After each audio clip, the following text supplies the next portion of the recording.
26 for inviting me to participate in the festivities today.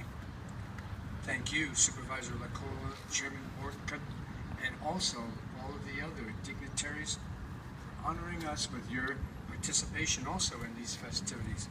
And thank you to the organizations who participated in the festivities and to the citizens and patriots who are here attending on this beautiful day to celebrate the sacred holiday. It's an honor for me to be here, and God, thank you for sending that rain away. Congratulations to the Girl Scouts and Boy Scouts and essay writers and other youngsters who have taken the time to participate in the ceremony today.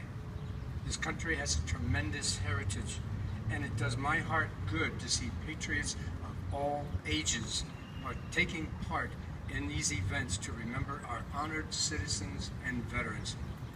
Keep the traditions alive and even strengthen the very heritage we come here to celebrate. In a Memorial Day message to the services in 1993, the then Secretary of Defense Perry said, "On this Memorial Day, I join all Americans in paying tribute to all those who gave their lives defending our nation, and also to those who dedicate their lives today."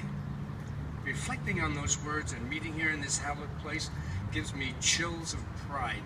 As we assemble here today, I see myself surrounded by those very people about whom the Secretary was talking, namely the spiritual presence of those who have gone before, you, the veterans of Fishkill, who made sacrifices for your country and returned home to continue your lives here, and all of you, veterans or not, who continue to serve your country and your fellow man as members of veterans or civic organizations and local government, or simply good citizens of your community. I extend my sincerest, heartfelt appreciation and wishes for good fortune to each and every one of you. Now, I've developed my remarks today around the 3 R's. No, not the 3 R's that we learned in school, reading, writing, arithmetic. The 3 R's today are remembering, recognizing, and rededication. The first R, remembering, is one we do on days like Veterans Day and the 4th of July. In 1993, the Secretary added, Memorial Day is a day for all Americans to pause, to remember those patriots who have laid down their lives for our nation and for the principles for which it stands. Absolutely, today will be a day to remember patriots from those who made the supreme sacrifice for their loved ones in their country in such places as Valley Forge, the Battle of the Bulge, landing at Normandy, Korea, Vietnam, to those defending our freedom in the Gulf and Mid-East today, and to those facing ISIS wherever they may be, and to those who are simply preserving peace to the corners of the world. These are patriots who have provided and continue to provide the spirit upon which the rich heritage of this country is founded. We owe our freedom to these brave souls, but not only to them alone, for in the second R, we recognize lies.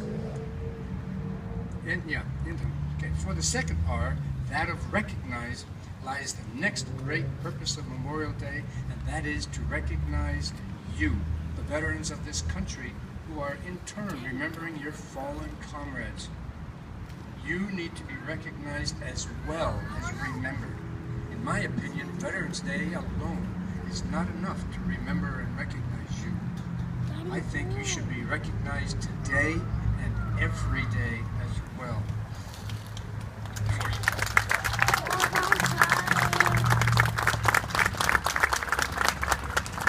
For you also made a great sacrifice, leaving your families and friends to join in the fray. Now, having made that statement, I would like to add what I consider some very important fact. Often, as we approach these remember and recognize days, we neglect to mention some very important people.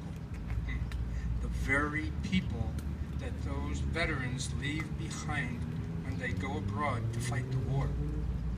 I must admit that I personally was blessed with a loving and loyal wife who served diligently for 27 years as a Navy wife.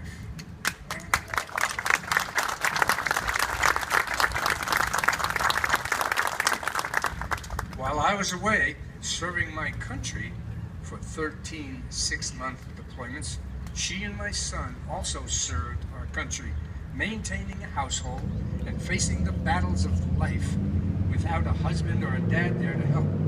And I can testify to the fact that some of those battles are just as intense as those battles that we veterans saw at war.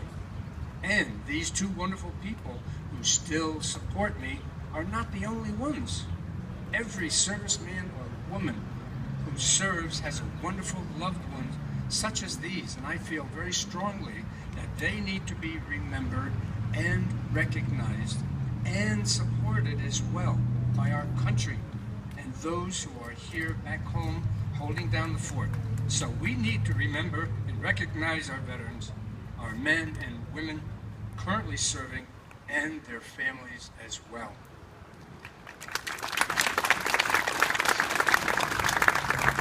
The third R, the rededication, is perhaps the most important. The price of freedom is not cheap. Memorial Day should also be a day for us to rededicate ourselves to keeping America strong. When President Lincoln dedicated the cemetery at Gettysburg, he said, "It is rather for us to be dedicated to the great task remaining before us, that from these honored dead we take increased devotion to that cause for which they gave the last full measure of devotion." So in these great words, we get down to the real and ultimate goal of Memorial Day, to rededicate ourselves, regardless of the cost or effort, to make sure that the sacrifices of those that we are remembering and recognizing today do not go for naught. When I eagerly took my ship to the Red Sea for Desert Shield and the Persian Gulf for Desert Storm, we operated daily with mines floating around and bombs and missiles flying overhead, just like many of you veterans did when you were serving. And during these long days, we were reminded of why we were over there, for you and our country. And believe me, we were proud to be there for you. During that conflict, we saw the embers of patriotism rekindled, and it was beautiful. We were reminded of the oath that we took when we joined the service, the very same oath which every past veteran who we are remembering and every veteran here today took, that we were willing to make the ultimate sacrifice, to lay down our lives for you and this beautiful country of ours. During Desert Storm, we, members of every service, were rejuvenated by your support. And we pressed on, willing to put in 24 hours a day or whatever was necessary. And because of your support, we're able to achieve one of the most bloodless victories in history. We thank you profusely for that support. The point here is that the silent majority finally had had enough, and you began to speak out. You didn't let another Vietnam happen, where our troops coming home felt as though they didn't have a home to come to. You were successful. It worked. Thank you. A tremendous example here is the village of Fishkill, where the wonderful bumper stickers, window stickers, yellow ribbons, and green lights that we all lit on Veterans Day, showing our support in many ways to our troops abroad. Those letters and care packages of support flowed to our troops.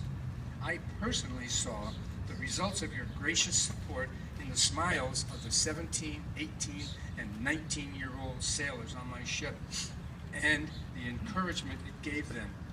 And please forgive me for saying this, but it also encouraged old farts like me. The encouragement led to the accomplishments of deeds which you would not have thought were humanly possible. I was totally overcome by their superior performance and desire to serve their country. I could not have run that ship without them.